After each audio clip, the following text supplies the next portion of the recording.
যাদের মনে বেশি কষ্ট, আমি সবার উদ্দেশ্যে একটা কথা বলি, শয়তানের চাওয়া হচ্ছে বান্দাকে আল্লাহ থেকে যে কোনো উপায়ে দূরে নেওয়া, তার মানে বান্দাকে আল্লাহর কাছে কালার বানানো। তা আল্লাহর কাছে কালার বানানোর জন্য বান্দাকে শয়তান যে সবচাইতে যখন বেশি আক্রমণ করে সেটা হচ্ছে ডিপ্রেশনের সময়, মন খারাপের সময়।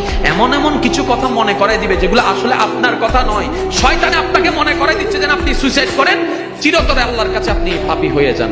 সেজন্য মনে রাখবেন, একটা কথা মনে রাখবেন, কষ্ট নাই এমন কোনো মানুষ নাই, দুঃখ নাই এমন কোনো মানুষ নাই, আপনার যন্ত্রণা নাই এমন কোনো মানুষ নাই। তো সবার জীবনে আছে। তাহলে এখানে ইসলামের দরকারটা কি? শুনুন, কেউ কষ্টের মধ্যে ভেঙে পড়ে যায়, কেউ যন্ত্রণার মধ্যে অসহ্য হয়ে যায়, কেউ আপনার অপমানের মধ্যে লাঞ্ছিত হয়ে নিজেকে সুইসাইড করে ফেলে। যদি আপনি আল্লাহর হয়ে যান তখন কি হবেন জানেন? আইয়ুব আলাইহিস সালামের মতো শরীরের মধ্যে রোগ হয়ে যাবে, কিন্তু ধৈর্যশীল হয়ে যাবেন, ধৈর্যশীল হয়ে যাবেন, ধৈর্যশীল হয়ে যাবেন। ওই ধৈর্যশীলের কারণে আপনার মনের মধ্যে একটা শান্তি অনুভব হবে। আপনি